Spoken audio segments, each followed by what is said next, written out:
আমি দেখতে চাইলাম শয়তানটা কই। 40 পাউন্ড মিশরীয় পয়সা লাগলো জাদুঘরে ঢুকতে। আমরা ঢুকতেছি, ঢুকে দেখলাম শয়তান কই, গুড়ি সব জায়গায়, বিশাল জাদুঘর। জিজ্ঞেস করলাম আসলটা কই, বলল যে তিনি দোতলায় আরাম ফরমাচ্ছেন, ওনারে দেখতে হলে আরো 40 পাউন্ড দেওয়া লাগবে। তো চিন্তা করলাম এটা কি অপচয় হয় নাকি। পরে দেখলাম আল্লাহ তাআলাই তো বলেছেন, কুল সিরু ফিল আরদ ফানজুর কাইফা কানা আকিবাতুল মুকাজ্জিবিন। আমার দুনিয়া ঘোরো আর আমার সত্যের অস্বীকারীরা তাদের পরিণতি আমি কি করেছি চোখ দিয়ে দেখো। তো আল্লাহই তো কইছে দেখতে, যাই দেখে আসি।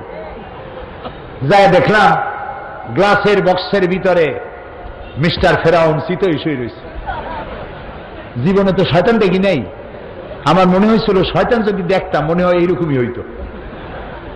চোখ দুইটা এখনো আছে, মাথায় কয়েক গাছে চুলও আছে, হাতের নখও কয়েকটা আছে, গলাটা এরকম চিকুন, বডিটা কাপড় দিয়া জড়ানো।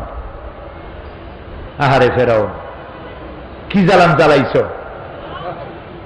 মুসা আলাইহিস সালাম অনেক সময় তাকায় দেখলাম, আমার মন ফিরে গেল 3500 বছর আগের কোরআনের পাতায়, ইতিহাসের পাতায়।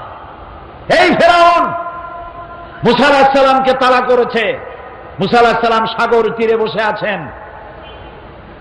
সাথীরা বললেন, ইয়া মুসা ইন্না লামুদরাকুন, আমরা তো পাকড়াও হয়ে গেলাম, সালাসি আক্রমণ 3 দিক থেকে আমাদেরকে ঘেরাও করেছে, পালাবার তো রাস্তা নাই। মুসা আলাইহিস সালাম বললেন, কাল্লা, কখনো নয়, কখনো নয়, রব্বি সাইয়াহদিন, অবশ্যই আমার আল্লাহ আমার পথ বের করে দিবেন। সুবহানাল্লাহ, তো আসতে কইলেন, এর নাম নবীর ঈমান। আপনারা কি ভয় পান? কত দলে জোট বানাইল, এটা ভয় পাওয়ার কোনো কারণ নয়। মুসলমানদের জন্য আল্লাহ তাআলা যথেষ্ট। আলাইসাল্লাহু বিকাফিন আবদাহ, আল্লাহ তাআলা বলছেন আমি আমার বান্দার জন্য যথেষ্ট নই। আরে বেটারা কও, অবশ্যই যথেষ্ট। আবার জোরে বলো। মুসা আলাইহিস সালাম বললেন, ভয় পাইও না, আমি যার গোলামি করি তিনি আমারে পথ করে দেবেন। মুসা আলাইহিস সালাম লক্ষ্য করলেন, হঠাৎ করে সামনের দিকে দরিয়া ফাঁক হয়ে গেছে, পানি প্রাচীর হয়ে গেছে, মাঝখান দিয়ে রাস্তা তৈরি হয়ে গেছে সাগরের মধ্য দিয়া। মুসা আলাইহিস সালাম তার দলবল নিয়ে রওনা করলেন। মাঝখানে এসেছেন ফেরাউন তার দলবল নিয়ে। দরিয়ার পাশে এসে দেখে, মাশাআল্লাহ, এ তো গ্র্যান্ড ট্রাঙ্ক রোড। ও মনে করছে ওর বাজানের তৈরি করে রাস্তা। দলবল নিয়ে ঢুকলো। ও যখন মাঝখানে, আল্লাহ মুসা আলাইহিস সালাম উঠাই দিয়েছেন ওপার, ঠিক জায়গা মতো গেছে। ইন্না বাতশা রাব্বিকা লাশাদীদ, এবার পাকড়াও এসে গেছে। আল্লাহ তাআলা বললেন, পানি বন্ধ কর, রাস্তা বন্ধ কর। আল্লাহর কি এত কথা বলার দরকার আছে? না। কি বলছিল? কোন 2টা অক্ষরের মালিক, কাফ আর নুন।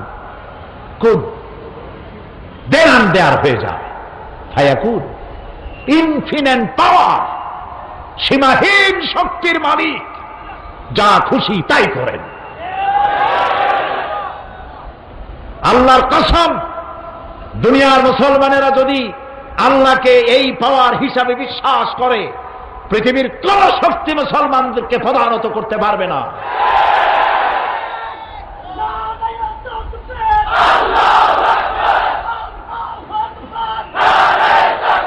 বাস, রাস্তা বন্ধ হয়ে গেল। সাথী সঙ্গী যা ছিল কয়েক চুবনির মধ্যে শেষ। এখন ফেরাউন একা সাগরের উত্তাল ঢেউয়ের মধ্যে একবার নিচে চলে যায়, আবার উপরে ভেসে ওঠে। পানি খাইতে খাইতে পেট গেছে পটকা মাছের সাইজ হইয়া। পটকা মাছ বলেন না? চট্টগ্রামে কি কয় না, কি এর পুঁটি মাছ চিনে না? শুনে পটকা মানে ফু দিলে পেট ফোলে, ক্রমান্বয়ে ফোলে, খাইলে মানুষ মরে। কি কয়? পোটকাই ঠিক আছে। আর আমি এটাও বুঝি না, পত্র পত্রিকা প্রায় আসে পোটকা খাইয়ে মরছে, তারপরেও মানুষ যে কে খায় এগুলা অনলাইনে পত্রিকায় দেখে যে পোটকা খাইয়া অমুক এলাকায় এতগুলো মানুষ মরছে। পোটকায় লাগছে কি? এত খান কেন?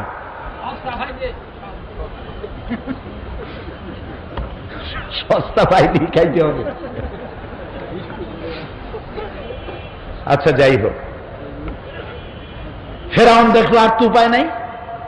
ফেরাউন বলছে আমানতু আন্নাহু লা ইলাহা ইল্লাল্লাযী আমানাত বিহি বানু ইসরাঈল। ও আল্লাহ, আমি ঈমান আনলাম ওই ইলাহের উপরে যার উপরে ঈমান এনেছে বনি ইসরাইলেরা। আল্লাহরে বুঝাইতেছে যে তুমি যদি না বোঝো তাহলে তুমি এভাবে বোঝো যে বনি ইসরাইলেরা যে আল্লাহর উপর ঈমান আনছে আমি কিন্তু সেই আল্লাহর উপর ঈমান আনছি। ও আনা মিনাল মুসলিমিন, আর আমি তো মুসলমান আল্লাহ, এরপরেও তুমি আমার চুবাও কে? আল্লাহ তাআলা বলছেন আল আন, এখন ওয়াকাদ আসাইতা ক্বাবলু ওয়া কুনতা মিনাল মুফসিদিন। দেখেন আল্লাহ তাআলার বাচন ভঙ্গি কি সুন্দর। ফেরাউন বলতেছে আনা মিনাল মুসলিমিন, আমি হলাম মুসলমানদের একজন।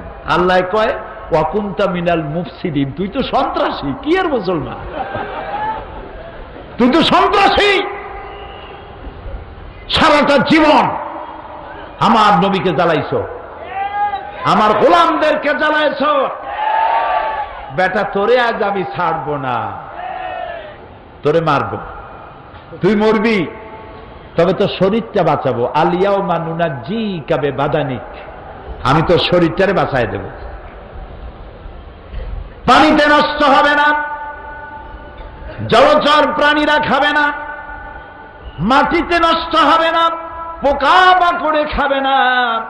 আমি তোরে শুটকি বানাইয়া রাখবো কিয়ামত পর্যন্ত, যাতে পৃথিবীর সব স্বৈরাচারেরা তোরে দেখে যেন শিক্ষা নিতে পারে। ওই আল্লাহ আছে না নাই? আরো জোরে বলো। সেই আল্লাহই আছে। বর্তমানে নব্য ফেরাউন, নব্য নমরুদ, পৃথিবীর নতুন নতুন স্বৈরাচার যারা হবে, আল্লাহ তাদের ইন্তেকাম নেওয়ার জন্য আমার আল্লাহ যথেষ্ট।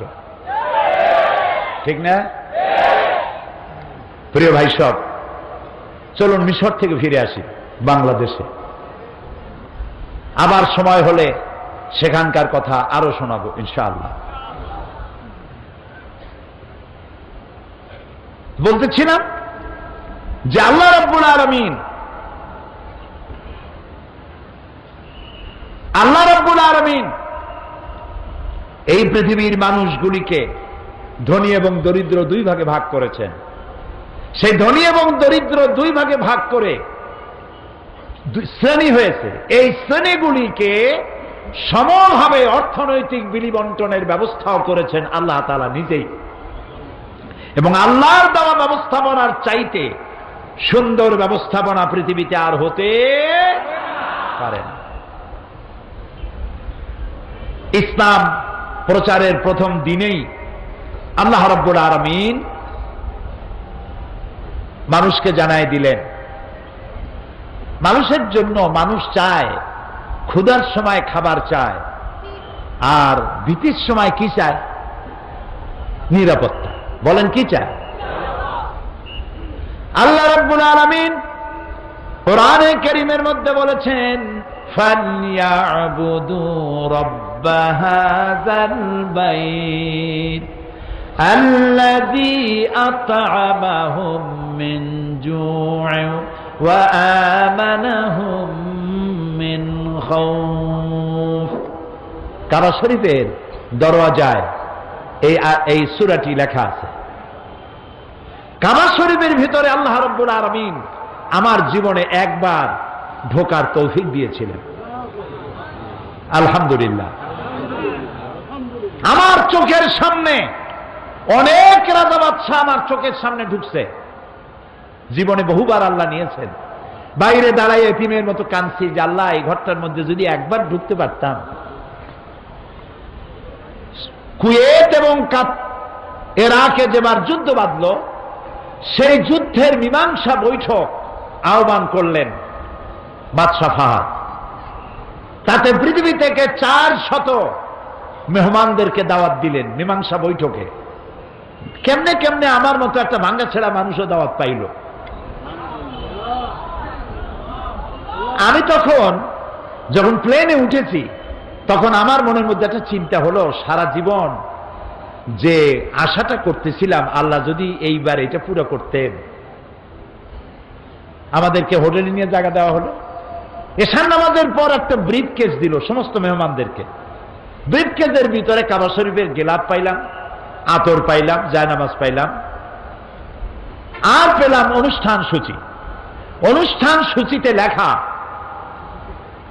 3 দিনের সমাপনী দিবস, 3 দিন কনফারেন্সের শেষ দিন, ওটা বৃহস্পতিবার দিবাগত রাত, শুক্রবার সকাল 7:30টায় মেহমানদের জন্য কাবা শরীফের দরজা খুলে দেওয়া হবে। আমি তো পড়িয়া আমার চোখে তখন পানি এসে গেছে।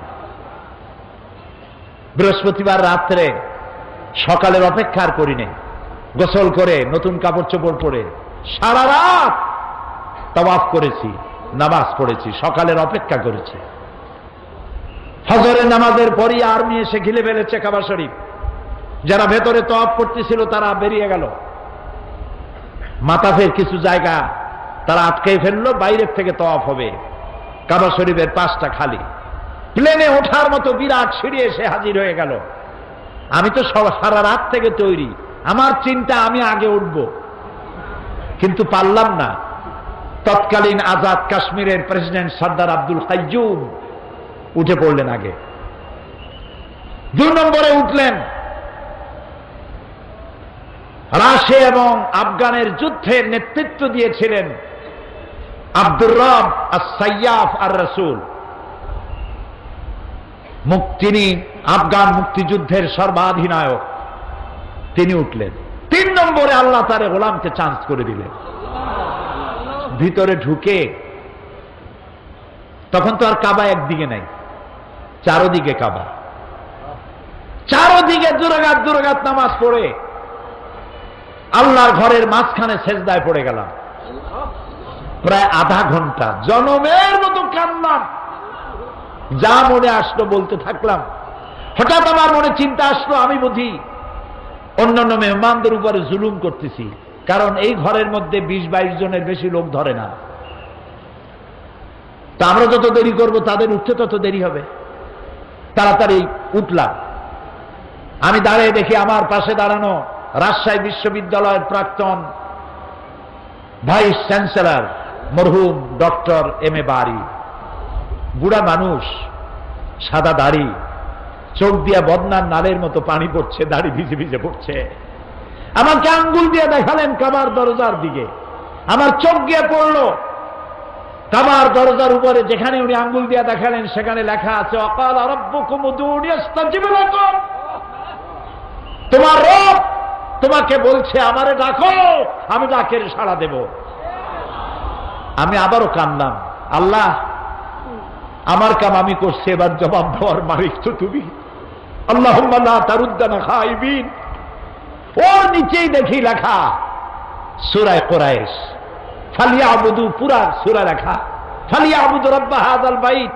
আমার কাছে মনে হলো যেন আল্লাহ তাআলা কুরাইশদের হাত ধরে বলতেছেন, বেটারা ক্ষুধার সময় যদি খাবার চাও আর ভীতির সময় যদি নিরাপত্তা চাও, ফালিয়াবুদু রাব্ব হাযাল বাইত, এই ঘরের মালিকের ইবাদত কর। কোন ঘর? বাইতুল্লাহ। কি হবে? আল্লাযী আত'আমাহুম মিন জু'ইন ওয়া আমানাহুম মিন খাউফ। এই ঘরের মালিকের ইবাদত যদি করো তাহলে তিনি তোমার ক্ষুধার সময় খাবার দিবেন আর ভীতির সময় নিরাপত্তা দান করবেন। আল্লাহ রাব্বুল আলামিন কোরআনে কারীমের মধ্যে পরিষ্কার করে বলে দিয়েছেন মানুষের খাবারের কথা, এই পৃথিবী সৃষ্টি করে মানুষের সকলের খাবারের বন্দোবস্ত আল্লাহ করে দিয়েছেন। ইসলাম শুধু নামাজ রোজা হজ যাকাতের ধর্ম নয়। নামাজ রোজা হজ যাকাত তো বটেই, আপনাকে কাজ করতে বলা হয়েছে। প্রিয় ভাই, সব কিছু জিকির আজকার, টুপি, মেসওয়াক, দাড়ি, এগুলি শুধুমাত্র ইসলাম নয়। এগুলো ইসলাম, তবে শুধুমাত্র ইসলাম নয়। কথা কি বুঝে আসতেছে?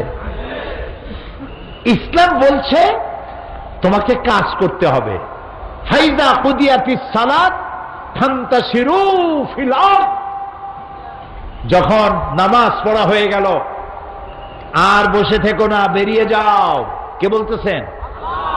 এ মাহফিলে যদি কোনো অফিসার থাকেন, অফিসারদেরকে বলবো, বেলা 1টার সময় নামাজ পড়ার জন্য আপনি মসজিদে চলে যান, নামাজ পড়ুন, ফরজ আর সুন্নত। জোহরের নামাজে নফল পড়বেন না, কারণ নফল পড়লে, তসবিহ তেলাওয়াত করলে যে সময়টুকু নষ্ট করবেন, বেতন পুরাপুরি নেবেন, বেতন হালাল হবে না। সুস্থ অবস্থায় মেডিকেল সার্টিফিকেট নিয়ে কোন জায়গায় আখিরি মুনাজাতের জন্য যাবেন, বেতনটা হালাল হবে না। অর্থাৎ ফাঁকি দিতে পারবেন না। আখিরি মুনাজাত তো এখানেও হয়, উল্টা পাল্টা বুঝবেন না। হাইদা কুদিয়াতিস সালাত ফান্তাশিরু ফিল আরদ, আল্লাহ তাআলা বলছেন নামাজ শেষ হয়েছে, বাইরে যাও। কোথায় যাও? আমার জমিনে ছড়িয়ে পড়ো। খেতে যাও, খামারে যাও, অফিসে যাও, আদালতে যাও, কলে যাও, কারখানায় যাও, কাজ করে খাও। অবতাগু মিন ফাদলিল্লাহ, আর আমার অনুগ্রহ অনুসন্ধান করো। আমি যত রুজি ছড়ায় রাখছি এগুলি রোজগার করো, এগুলি কামাই করো। সুবহানাল্লাহ। ইসলাম কাজের কথা বলে, কাজ করে খাও। পৃথিবীতে একজন নবী নাই যিনি কাজ করে খান নাই। আজকে ইমামদের একটা সম্মেলনে আমি এই বক্তব্য রেখেছিলাম, জিজ্ঞেস করেছিলাম যে একজন নবীর নাম বলেন যিনি উম্মতের হাদিয়ার উপরে তার রিজেক, তার পরিবার নির্ভর করত।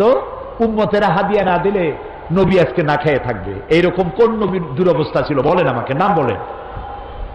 পারবেন? পারবেন? আদম আলাইহিস সালাম কৃষি কাজ করতেন, ইদ্রিস আলাইহিস সালাম জমিন চাষ করতেন, দাউদ আলাইহিস সালাম কর্মকার ছিলেন, লোহার অস্ত্রপাতি, খন্তা, শাবল, দা, বটি থেকে শুরু করে সব বানাইতেন। সব নবী কাজ করেছে।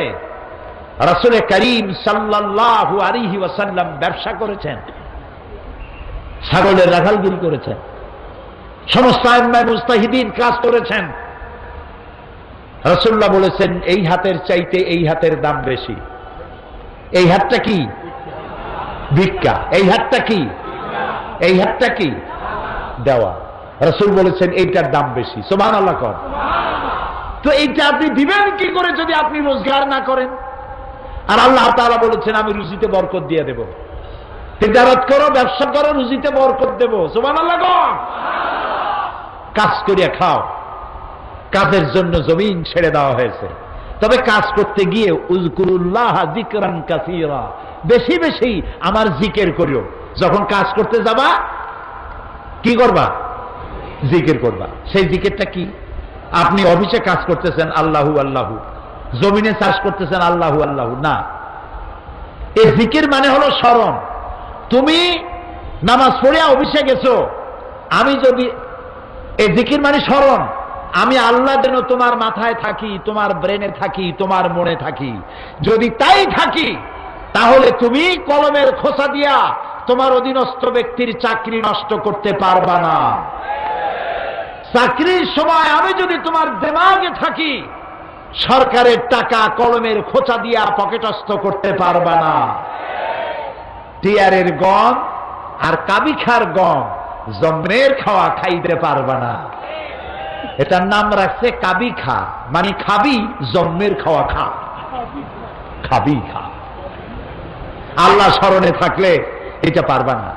জমিন চাষ করতে গেছো, আমি যেন স্মরণে থাকি।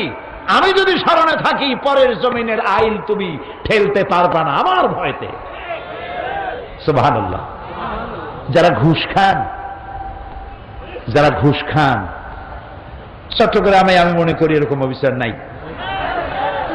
যারা ঘুষ খান তারা জিজ্ঞেস করি কি খাইতেছেন, কি খান? আহারে, মানুষের পিঠের উপরে পিস্তল ঠেকাইয়া তার কাছ থেকে টাকা আদায় করার নাম যদি সন্ত্রাসী তৎপরতা হয়, তাহলে অফিসিয়াল ফাইল আটকাইয়া মানুষের কাছ থেকে ঘুষ আদায় করা এর থেকে মারাত্মক সন্ত্রাসী তৎপরতা।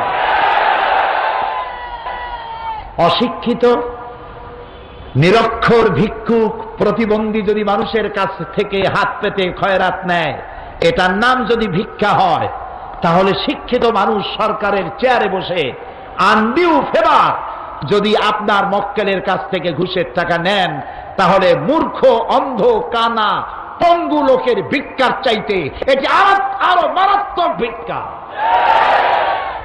শান্তি পাবেন না, শান্তি পাবেন না। বহু টাকা ঘুষ খাইছেন, ঘুম হবে না, ঘুম হবে না। মনের মধ্যে সব চিন্তা, হায় হায় কোন সর্বনাশ, কোন ফাঁক দিয়া বন্দুকের গুলি এসে আমার বুকটারে জাজরা করে দেয়। হযরত ওমর রাদিয়াল্লাহু তাআলা আনহু, ইসলাম কারে কয় বাবা, ইসলাম কাকে বলে? রোমক সম্রাট তার গোয়েন্দা বিভাগের লোক পাঠাইতেছে, দেখো তো যেভাবে ইসলাম এক একটা দেশ দখল করতেছে তার আদর্শ দিয়ে, না জানি রোমও কবে চলে যায়। আমিরুল মুমিনিন কেমন, সিংহাসন কেমন, দেখে আসো। রোমের বাদশাহ, রোমের গোয়েন্দা বিভাগ আসলো, মদিনায় ঢুকে সাহাবীদের জিজ্ঞেস করছেন, আইনা মালিকুকুম, তোমাদের বাদশা কই? তারা বললো যে আমাদের জন্য কোনো বাদশা হয় না, বাল্লানা আমির, আমাদের জন্য একজন আমির হয়। আচ্ছা হলো আমির, সেই আমির কই? কয় যে কোথায় তা জানি না, তবে শুনেছি ওনার উট হারায় গেছে, উট তালাশ করতে গেছে। আশ্চর্য কথা, আমিরুল মুমিনিন অর্ধেকটা পৃথিবীর প্রেসিডেন্ট, উট হারায় গেছে তালাশ করতে গেছে নিজে। কোন দিকে গেছে? কয় শুনছি এই দিকে গেছে। গোয়েন্দা বিভাগের প্রধান সেই দিকে গেল, যাইয়া দেখতে পেল সাথে একটা লোক গেছিল, যাই দেখে একটা উট গাছে বাঁধা, আর গাছের তলে একটা লম্বা মানুষ শোয়া। যখন শুইছিল তখন হয়তো গাছের ছায়াটা ছিল, বেলা গড়ে গেছে, গাছের ছায়া সরে গেছে, রোদের মধ্যে হাত মাথার তলে দিয়া শোয়া, উট বান্ধা, আর কপালের ঘামে মাথার নিচের বালি ভেজা। সাহাবী বললেন, এই হচ্ছে আমাদের আমিরুল মুমিনিন ওমর ইবনুল খাত্তাব রাদিয়াল্লাহু তাআলা। রোমের গোয়েন্দা বিভাগের প্রধান স্বাগতোক্তি মুখ থেকে বেরিয়ে গেল, ওমর আমার দেশের প্রেসিডেন্ট রাতের বেলায় দুর্গে ঘুমায়, চতুর্দিকে দুর্ধর্ষ সেনাবাহিনীরা বন্দুক উঁচু করে পাহারা দেয় সারা রাত, তারপরেও আমার বাদশার ঘুম হয় না। কোন ফাঁক দিয়া গুলে এসে পৈতৃক সম্পত্তি, জীবন পাখি উড়ে যায়, আর তুমি কোনো পাহারাদার নাই, কোনো লোক নাই, জন নাই, এই নির্জন মরুভূমিতে একা একা শুয়ে আছো। নিশ্চয়ই তুমি তোমার জনগণের হক আদায় করেছো, তাই তোমার পাহারাদারের দরকার নাই।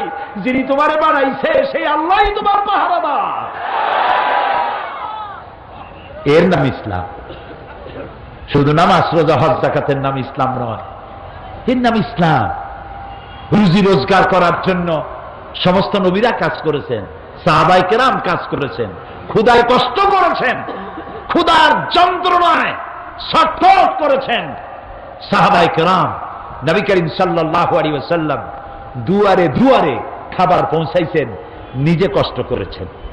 প্রিয় ভাই সব, হযরত ওমর রাদিয়াল্লাহু তাআলা আনহু মসজিদ নববীর ভিতরে বসে দেখলেন জোহরের সময় কয়েকটা লোক বসা, আসরেও তারা, মাগরিবেও তারা, এশায়ও তারা, পরের দিন ফজরেও তারা। জিজ্ঞেস করলেন, এই বেটারা তোমরা কারা? প্রত্যেক নামাজে এক জায়গায় দেখি, বললো যে আমরা আল্লাহর ইবাদত করি, জিকির আজকার করি। তো তোমরা খাও কি? কয় যে আল্লাহ ভরসা করে আছি, আমাদের এই জায়গায় জিকির আজকার করতে দেখিয়া এলাকার লোকেরা রান দিয়ে আমাদেরকে খাওয়ায়। কয় তাহলে তো তোমরা আল্লাহরে ভরসা করো না, তোমরা তো মানুষের উপর ভরসা করে আছো।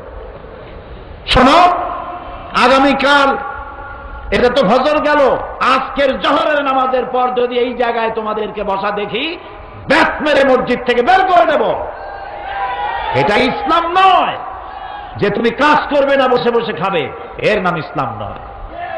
তুমি নিজে কাজ করবে, নিজের জন্য, অন্যের জন্য কাজ করো, এটি হলো ইসলামের নির্দেশ। সুতরাং ইসলাম নামাজ, রোজা, হজ, যাকাত নিয়েই শুধু আসে নাই, এসেছে মানবতার কল্যাণের জন্য, মানবতার মুক্তির জন্য। সুবহানাল্লাহি ওয়া বিহামদিহি, সুবহানাল্লাহি ওয়া বিহামদিহি।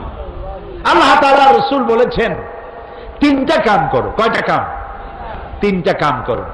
আফশুস সালাম ওয়া আতইমুত তুআম ওয়া সাল্লু ওয়ান নাসু নিয়াম তাদখুলুল জান্নাতা বিসসালাম। সুবহানাল্লাহ। আফশুস সালাম, সালামের প্রচলন করো, খালি সালাম দাও। কালকে বলছিলাম না, মনে আছে? এই যে দেখা হইলো আসসালামু আলাইকুম, রাস্তায় দেখা হবে আসসালামু আলাইকুম।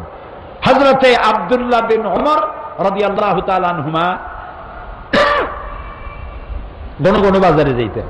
একজন সাহাবী তারে জিজ্ঞেস করেন, আচ্ছা আপনি কি রাসূলের ওই হাদিস শোনেন নাই? বলে কোন হাদিস? যে রাসূলুল্লাহ বলেছেন সব থেকে উৎকৃষ্ট জায়গা কোনটা? বলেন। নিকৃষ্ট জায়গা বাজার। এ হাদিস জানেন না? বলে হ্যাঁ জানি। তো বারবার বাজারে আসেন কেন? আমি বড় বাজারে আসি, ওই হাদিস আমি জানি, কিন্তু আমি আসি অন্য কারণে। এইখানে বেশি মানুষের দেখতে দেখা হয়, আর কোনো সালাম দেই, আমার সওয়াব হয় বেশি। আহারে মুসলমান, একজন আর একজনের সাথে দেখা হবে আসসালামু আলাইকুম ওয়া রাহমাতুল্লাহ, বিনা পয়সায় দোয়া। আর একজন কবি ওয়ালাইকুম আসসালাম ওয়া রাহমাতুল্লাহি ওয়া বারাকাতুহু ওয়া মাগফিরাতুহু ওয়া রিদওয়ানুহু ওয়া জান্নাতুহু। সুবহানাল্লাহ। যত বেশি শব্দ প্রয়োগ করবেন ততই 10 করে নেকি হইতে থাকবে। এরপরে হাত মিলাবেন। অনেকে হাত খালি ছোঁয় আঙ্গুলের মাথা, কেউ একটু দেয়, কেউ সবটা দেয়, কেউ সবটা দিয়ে ধরিয়া এরকম ঝাঁকায়। ওর চিন্তা যত ঝাঁকি তত নেকি। এটা একটা বাজে কথা। প্রিয় ভাই সব, রাসূলুল্লাহ বলছেন সালাম দাও, বেশি করে সালাম দাও। ওয়া আতইমুত তুআম, আর মানুষকে খাইতে দাও। জাহান্নামে যারা যাবে কারণ হবে দুইটা, অনেক কারণের মতো কারণ হবে। কয়টা? দুইটা। ইয়াতাসাআলুনা আনিল মুজরিমিন মা সালাকাকুম ফি সাকার ক্বালু লাম নাকু মিনাল মুসাল্লিন ওয়া লাম নাকু নুতঈমুল মিসকিন। জাহান্নামীদেরকে প্রশ্ন করা হবে, জাহান্নামে আসছে কেন? বলবে দুইটা কারণে, আমরা নামাজ পড়ি নাই আর এতিম মিসকিনকে খাইতে দেই নাই। নাউজুবিল্লাহ। বলেন নাউজুবিল্লাহ। এতিম মিসকিনকে খেতে দিবেন, মেহমানদের দাওয়াত দিবেন, বেশি করে খাওয়াবেন। শুধু নিজেই অন্যের বাড়িতে গিয়ে খাবেন না, মানুষকেও দাওয়াত দিয়ে খাওয়াবেন। তাহলে মহব্বত বাড়বে। কি বাড়বে? মহব্বত বাড়বে। আর একটা কি? ওয়াসাল্লু ওয়ান নাসু নিয়াম, আর নামাজ পড়তে দাঁড়াও ওই সময় যখন মানুষেরা সব ঘুমাইয়া যায়। কোন সময়? রাতে। রাতের কোন অংশে? অর্ধেক, এরপরে অথবা তৃতীয় অংশে। এই সময় নামাজটা কেন? কারণ আল্লাহর কাছে, মানুষের কাছে, সব মুমিনের কাছে সব থেকে প্রিয়তম কে? সবাইকে বলতে হবে কে? সুতরাং মানুষ যখন প্রেম করে, ভালোবাসা করার জন্য নোটিশ দেয় না, বিজ্ঞাপন ছাপায় না, রেডিও টেলিভিশনে বিজ্ঞাপন দেয় না। প্রেম করে কিভাবে? গোপনে।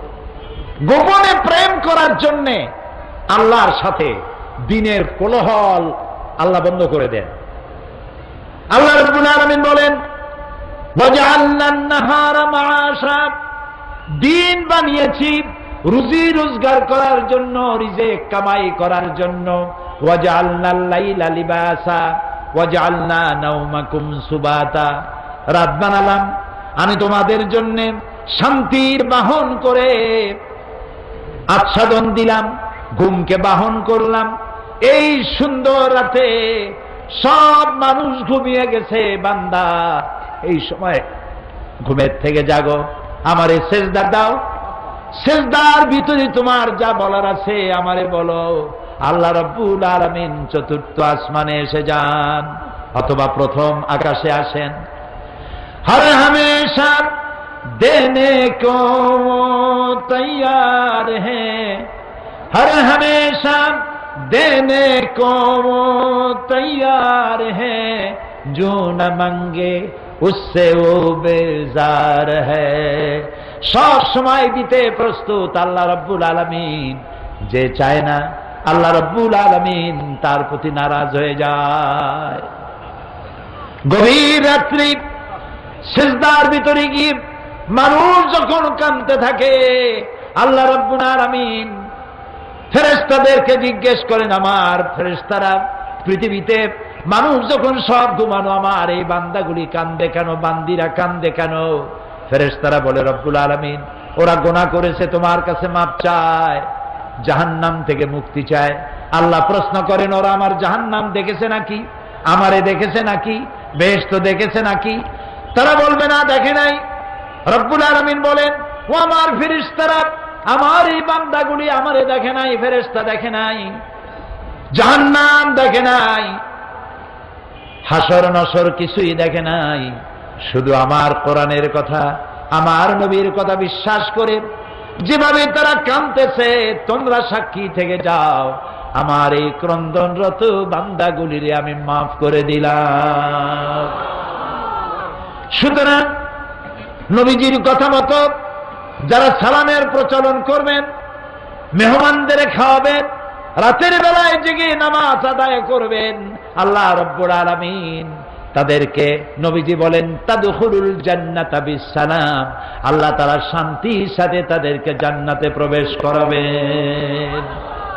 এই পৃথিবী হচ্ছে মানবতার কল্যাণের জন্য, মানব সভ্যতা বিকাশের জন্য, এই পৃথিবীকে সুন্দর করে সাজিয়ে গুছিয়ে রাখার জন্য আল্লাহ মুসলমানদেরকে দায়িত্ব দিয়েছেন। এটার নামই হচ্ছে ইসলাম। ইসলাম মানবতার কল্যাণ নিয়ে এসেছে, ভালোবাসা নিয়ে এসেছে, মোহব্বত নিয়ে এসেছে। ক্ষমতায় যাইয়া মন্ত্রী হবেন, এমপি হবেন, খাওয়ার চোটে এক একজনের পেট 3টা তরমুজের সাইজ হয়ে যাবে, এই জন্য ক্ষমতায় যাওয়া নয়। কিছু লোক আছে, হায় হায়, ক্ষমতা পাইয়া এমন খাওয়া খাইছে, পেটটারে এত মোটা করছে, কোন রুমের মধ্যে ঢুকতে হলে হাত দিয়ে দরজা খোলার দরকার হয় না, পেটের ধাক্কায় দরজার কাম সারা। আছে না এমন? হযরত ওমর রাদিয়াল্লাহু তাআলা আনহু রাসূলের শিক্ষায় শিক্ষিত, কোরআনের শিক্ষায় শিক্ষিত আমিরুল মুমিনিন, রাতের বেলায় ঘুরছেন, প্রজা পুঞ্জরা খাইয়ে আছে না না খেয়ে আছে, ইসলাম কারে কয়? তিনি দেখতে পেলেন একটা বাড়ির ভিতরে একটা পুরুষ বারবার ঢোকে আর বের হয়, ঢোকে আর বের হয়। গভীর রাত, গিয়ে প্রশ্ন করলেন, এই মিয়া, তুমি এই বাড়ির মধ্যে বারবার ঢোকে আর বাইর হও কেন, তুমি কেডা? কয় যে পথিক, আমি তো এই বাড়ির মালিক, তাই এইবার বারবার ভেতরে ঢোকো আর বাইর হও কেন? বলছে পথিক সে চেনে নাই আমিরুল মুমিনিনকে, বলছে আমার মতো বিপদে জীবনে কেউ পড়ে না। বলে কিরকম?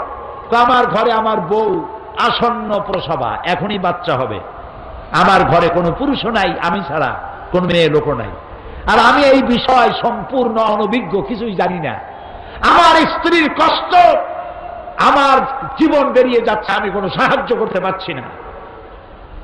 হযরত ওমর রাদিয়াল্লাহু তাআলা আনহু বলছেন, অপেক্ষা করো, দেখি আমি তোমার কোনো সাহায্য করতে পারি কিনা। গোটা পৃথিবীর অর্ধেকটা পৃথিবীর প্রেসিডেন্ট, খলিফাতুল মুসলিমিন, আমিরুল মুমিনিন দৌড় দিলেন। কিছুক্ষণ পরে একটি মেয়ে লোক নিয়ে আসলেন, বাড়িওয়ালাকে বললেন এখানে দাঁড়াও, মেয়ে লোকটিকে ভিতরে ঢুকাই দিলেন।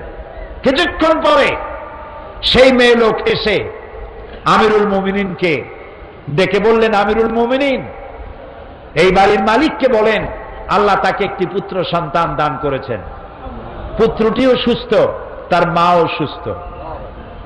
বাড়িওয়ালা তো আমিরুল মুমিনিন নাম শুনিয়া পায়ের তলা থেকে মাটি গজে গেছে। হযরত ওমর আমার জন্য কষ্ট করছে, দৌড়াইছে, কি আশ্চর্য, আমার তো বেয়াদবি হয়ে গেছে। তিনি করজোড়ে ক্ষমা চাইলেন, আমিরুল মুমিনিন, আল্লাহর রাস্তায় আমারে মাফ করিয়ে দেন, আপনি আমারে কষ্ট দিছি, আমি আপনাকে কষ্ট দিয়েছি, আমাকে ক্ষমা করুন। আর এই যে মেয়ে লোকটারে নার্স নিয়ে আসছেন, সেবিকা, কিছু টাকা আপনি তাকে দিয়ে দেবেন, এই টাকাগুলো আপনি নেন। হযরত ওমর বলেন, ও আল্লাহর বান্দা, আমার কাছে ক্ষমা চাইও না, আমার কাছে ক্ষমা চাওয়া উল্টা হবে, কারণ তুমি আমার এলাকার ভিতরে বসবাস করো, তোমার এই কষ্টের কথা তুমি জানাবার আগে আমি নিজেই জেনে যে খেদমত দিতে পারি নাই, এজন্য কিয়ামতের দিন ওমরকে আল্লাহর দরবারে তুমি আসামি বানাইও না। আর যে মেয়ে লোকটিকে টাকা দিতে চাও, ওই মেয়ে লোকটি কোনো পেশাদার নার্স নয়, সেবিকা নয়। যেই মেয়ে লোকটি দিয়ে আমি তোমার স্ত্রীর খেদমত করালাম, ওই মেয়ে লোকটি আমার স্ত্রী। সুবহানাল্লাহ। এর নাম ইসলাম, এর নাম ইসলাম। শুধু নামাজ, রোজা, হজ, যাকাতের জন্য নয়।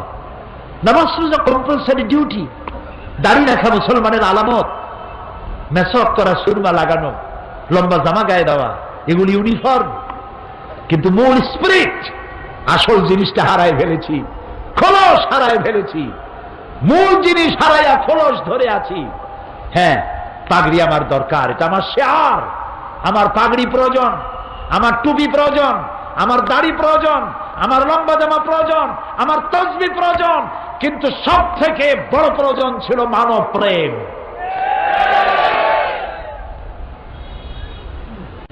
মুসলমান মুসলমানের প্রতি ভালোবাসা, মহব্বত করা, খোঁজ খবর নেওয়া। সে যদি আমার প্রতিবেশীও হয়, সে যদি আমার হিন্দুও হয়, সে যদি খ্রিস্টানও হয়, তার খোঁজ নেওয়া, খবর নেওয়া। অন্য ধর্মের প্রতি অসদাচরণ না করা, এটার নাম ইসলাম। আলহামদুলিল্লাহ, আমি আল্লাহ শুকর আদায় করি, আমার এলাকায় অনেক হিন্দু, অন্তত ৮০,০০০ ভোটার আমার এলাকা। নির্বাচনে আল্লাহ যখন জিতাই দিলেন, বিজয় মিছিল করি নাই। আল্লাহরে বলছিলাম, আল্লাহ তুমি যদি দয়া করে তোমার গোলামকে জিতায় দাও, বিজয় মিছিল করব না, তোমারে লম্বা করে সেজদা দেব, শুকর আদায় করব।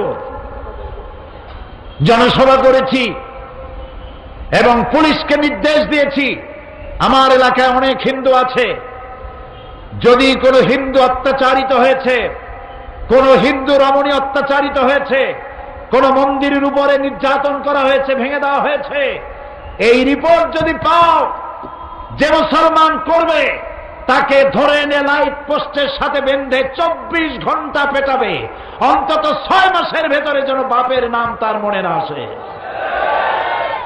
আলহামদুলিল্লাহ, আমার এলাকায় হিন্দুরা, হিন্দু নেতারা আমার মঞ্চে দাঁড়িয়ে বলেন, বিগত 8 বছর মায়ের কোলে সন্তান থাকে যেভাবে নিরাপদে, আমরা সেভাবে নিরাপদে আছি।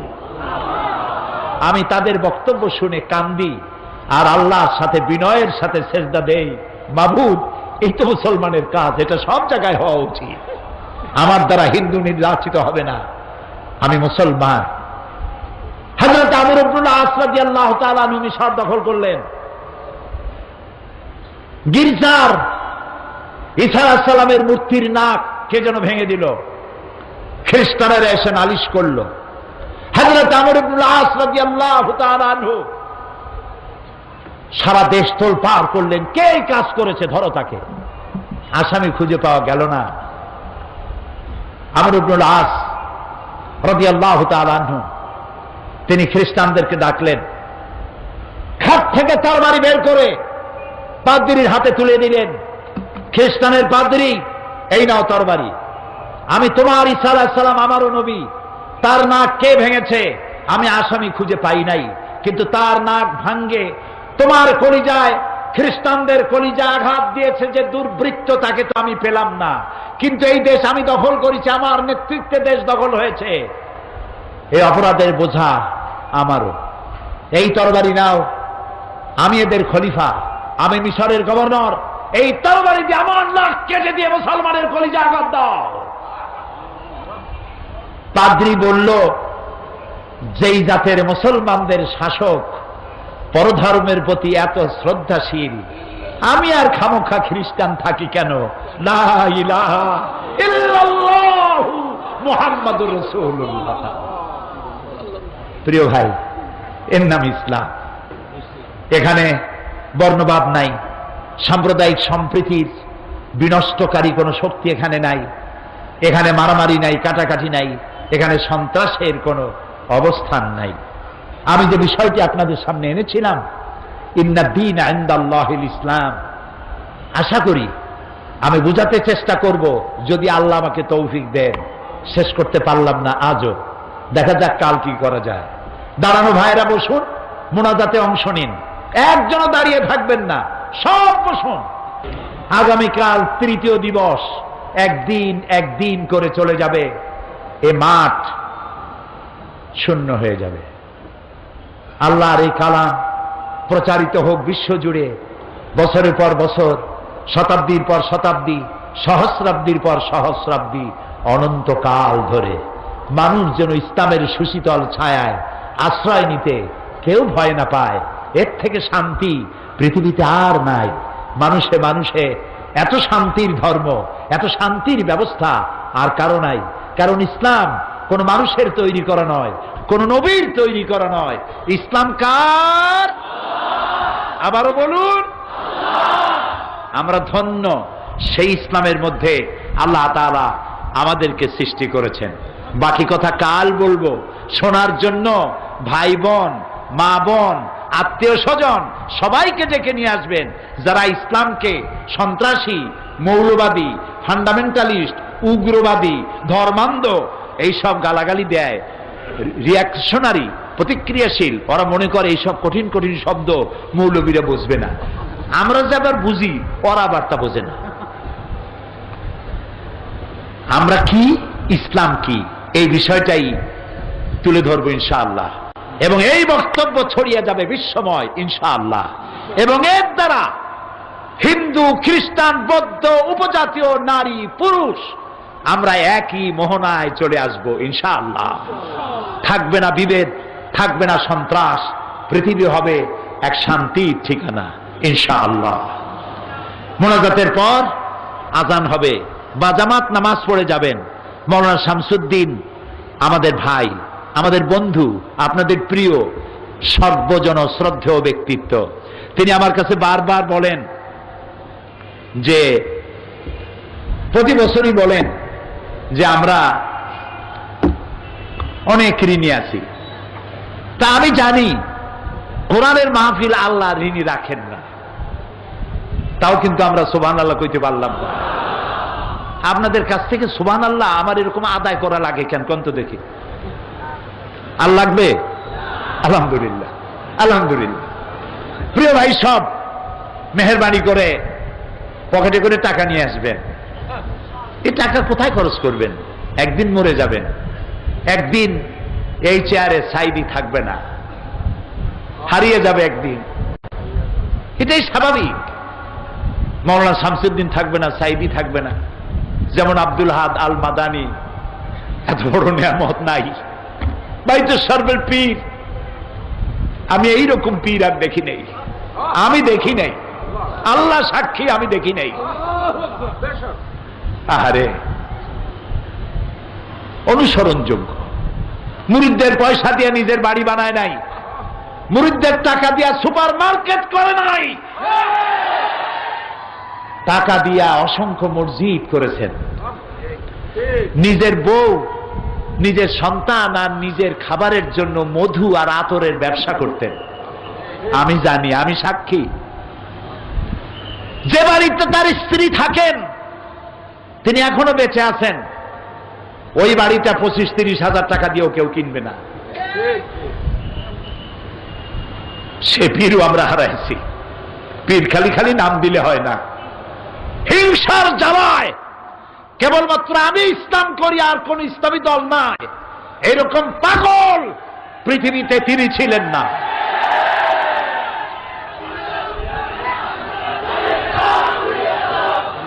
সেই বলতেছি, সেই পীর সাহেব নাই, গারাঙ্গিয়ার পীর সাহেব নাই, তারপরে আমরা হারাইছি। এই মাহফিলে ওয়াজ করতেন, আমি বলতাম চট্টগ্রামের ওল্ড লায়ন, নাম কি, সিদ্দিক আজাদ। আমারে দেখলি আমার কপালে একটা চুমা দিতেন, তিনিও নাই।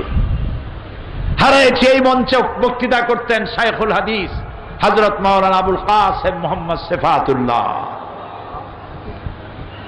আমার মঞ্চেই বক্তৃতা করতে করতে শহীদ হয়ে গেলেন। আল্লাহ তাকে শাহাদাতের মর্যাদা দিন। সারা জীবন ইসলামের খেদমত করেছেন। হারাইছি মাদ্রাসা শিক্ষকদের জন্য বিশাল অবদান রেখেছেন, এদেশের আলেমদের জন্য অবদান রেখেছেন। মাওলানা আব্দুল মান্নান প্রাক্তন মন্ত্রী, আল্লাহ তাআলা এইসব মরহুম ব্যক্তিদেরকে জান্নাতুল ফেরদাউসে ঠিকানা বানিয়ে দিন, তাদের জীবনের সাইয়াদগুলি হাসানাত দিয়ে বদলায় দিন। প্রিয় ভাই সব, আরেকজনের কথা আসলো, দুবাই মরহুম আব্দুল আজিজ। দুবাই সরকার আমাকে 2 বার ইন্টারন্যাশনাল কোরআন কম্পিটিশন মুসাবাকাত, কোরআন কম্পিটিশনের প্রধান অতিথি হিসেবে বাংলাদেশ থেকে আমাকে দাওয়াত দিয়েছিল। কোন হলে লোক জায়গা দিতে পারবে না বলে দুবাই ন্যাশনাল ঈদ গ্রাউন্ডে মাহফিল করেছে আমার জন্য, যা দুবাইয়ের ইতিহাসে কোনোদিন হয় নাই এর পূর্বে। লক্ষাধিক লোকের বিশাল সমাবেশে দুবাইতে যে বক্তব্য রেখেছিলাম, দুবাই থেকে 4টা টেলিভিশন লাইভ প্রচার করেছিল। সেখানে আমার খেদমতে নিয়োজিত ছিলেন পাবনার মরহুম আব্দুল আজিজ। তিনি রোড অ্যাক্সিডেন্টে, সড়ক দুর্ঘটনায় আল্লাহ তাকে নিয়ে এনেছেন। আল্লাহ তাকে জান্নাতুল ফেরদাউসের মেহমান বানিয়ে দিন। আজকেও সৌদি আরব থেকে আমার কাছে টেলিফোন এসেছে, বেলাল হোসেন নাম, 15 বছর বিয়ে করেছেন, সন্তান নাই, কাঁদতে ছিল আর দোয়া চাইতেছিল। প্রিয় ভাই সব, আল্লাহর কসম, এই দোয়া কবুলের ভিতরে সাইদির কোন কেরামতি নাই, কোন কারিশমা নাই, আল্লাহর কসম। এখানে যে দোয়া যদি কবুল হয় তার একমাত্র কারণ কালামুল্লাহ, আল্লাহর কোরআন। আমি অযোগ্য, আমি অপদার্থ, আমি আল্লাহর এক গোলাম। সমস্ত মুজিজা এই কোরআনে। তাই লোকেরা বিশ্বাস করে এখানে দোয়া করলে আল্লাহ অনেক কথা শোনেন, না শুনলেও তার কিছু আসে যায় না। ফাআলুল লিমা ইউরিদ, যা খুশি তাই তিনি করেন। বান্দা শুধু চাইতেই পারে, অভিমান করতে পারে না। একজন একটা কবিতা বানাইছিল, আগার বক্স করো জারি, না বক্স তো ক্যা করো ক্যা। আয় আল্লাহ, তুমি যদি আমারে বক্স দাও, না ভুল বলেছি, আগার বক্স জহি কিসমত, না বক্স তো করো ক্যা। একজন কবি লিখেছেন, আল্লাহ তুমি যদি আমারে মাফ করে দাও তাহলে তো আমার খোশ কিসমত, আর যদি না মাফ করো তাহলে আমি আর করবো কি। আল্লাহর এক বড় আলেম, তিনি শুনে বললেন এই কবি তো বেয়াদব, তুমি যদি আমারে মাফ করো তাহলে আমার খোশ কিসমত, না করলে করবো কি। এটা তো কথা হইল, কবিতা পাল্টাও। এভাবে দেখো, আগার বক্সে জহি কিসমত, না বক্স তো করো জারি। আল্লাহ তুমি যদি আমারে মাফ করো এটা আমার খোশ কিসমত, আর যদি না মাফ করো, যতক্ষণ না মাফ করবা কাঁদতেই থাকবো। এটার নাম হলো ঈমান। সুতরাং আল্লাহ রাব্বুল আলামিনের কাছে এখানে বসে যত দোয়া করেছি, এরকম বহুত হইছে। মাহফিলে দান করেছে, বলেছে 15 বছর 20 বছর 10 বছর বাচ্চা হয় না। আমরা এখানে দোয়া করেছি, কার দোয়া আল্লাহ কবুল হয়েছে আল্লাহই ভালো জানেন। পরের বছর বাচ্চা কোলে নিয়ে মাহফিলে আসছে, আলহামদুলিল্লাহ। আজকে আসরের নামাজের পরে মক্কা শরীফ থেকে বেলাল হোসেন নামে এক লোক টেলিফোন করেছে আর কাঁদছে। 15 বছর সন্তান হয় না, তার বউ কান্দে, সে কান্দে। আল্লাহ তোমার দরবারে তো সন্তানের রুহের কোনো অভাব নাই। তুমি যেসব নরনারী সন্তান পায় নাই, কলিজাটা মরুভূমির মতো হয়ে গেছে, কোনা মাত্র রহমত দিয়া তাদের কলিজা ভরিয়া দিয়ে দাও, সন্তান দিয়ে দাও। যারা দোয়া চেয়েছেন, জি আমরা তাদের জন্য দোয়া করব। বিদ্যুৎ বিভাগ, তাদের জন্য দোয়া করতে হবে। সারা দেশে এখন বিদ্যুৎ সংকট চলছে, চাহিদার চাইতে উৎপাদন কম, কিন্তু চট্টগ্রাম তাফসীর মাহফিলে লোডশেডিং হচ্ছে না। এটার পেছনে যারা কাজ করছেন, খেদমত করছেন, আল্লাহ তাআলা তাদের মা বাপ এবং তাদের কবরগুলি কোরআনের নূর দিয়ে ভরে দিও। যেসব পুলিশ, র্যাব, গোয়েন্দা বিভাগ এ বিশাল মাহফিলের নিরাপত্তা প্রদান করছেন, আল্লাহ তাআলা তুমি তাদের জীবনের নিরাপত্তা দিও, তাদের বিবি বাল বাচ্চাকে নিরাপত্তা দিও এবং জীবনের গুনাহ খাতা মাফ করে দিয়ে ইসলামী জীবন যাপনের তৌফিক দিও। আজ আর নয়, আগামীকাল বাকি কথা হবে। কয়েকটি বই এসেছে, আমি আগেই বলেছি সারা বছর প্রকাশকরা বই লেখে আর ছাপায়, চট্টগ্রামের লোকেরা বই কেনে বেশি। গল্পের বই পড়ে লাভ নাই, উপন্যাস নাটক পড়ে লাভ নাই, সামান্য উত্তেজনা, রোমান্স, আর কিচ্ছু নাই। কোরআন এবং হাদিসের বই পড়লে জীবন সংশোধন হয়, শুনলেও হয়, পড়লেও হয়। সেজন্য বহু প্রকাশকরা এসেছে, পকেটের পয়সা নিয়ে বাড়ি ফিরে না গিয়া পয়সা মাহফিলেও দেবেন আর ওখান থেকে বই কিনে নিয়ে যাবেন। রাজি আছেন? রাজি আছেন? আল্লাহ তৌফিক দিক। সন্ত্রাস এবং জঙ্গিবাদ দমন ইসলাম, গতকাল বলেছি। মুসলমানদের যারা সন্ত্রাসী বলে, এটি আমার লেখা, এটি এখন ইংরেজি হচ্ছে। সমস্ত ইউরোপিয়ান আমেরিকান দূতাবাসে ইংরেজিতে ছাপাইয়া পৌঁছাইয়া দেওয়া হবে, তোমরা আমাদেরকে সন্ত্রাসী বলো, আমরা সন্ত্রাসী নই। ইসলাম সন্ত্রাসকে কখনো কবুল করে না, মঞ্জুর করে না। এটা ইংরেজি হয়ে ছড়িয়ে যাবে বিশ্বময় ইনশাআল্লাহ। সমস্ত শিক্ষিত লোকের এই বই পড়া উচিত। জঙ্গি, সন্ত্রাস ও জঙ্গিবাদ দমন ইসলাম, এটি আমার লেখা। আর তাফসীর বোঝার জন্য তাফহিমুল কোরআনের কোনো জুড়ি নাই। তাফহিমুল কোরআন আমি চাই প্রত্যেকটি মুসলমান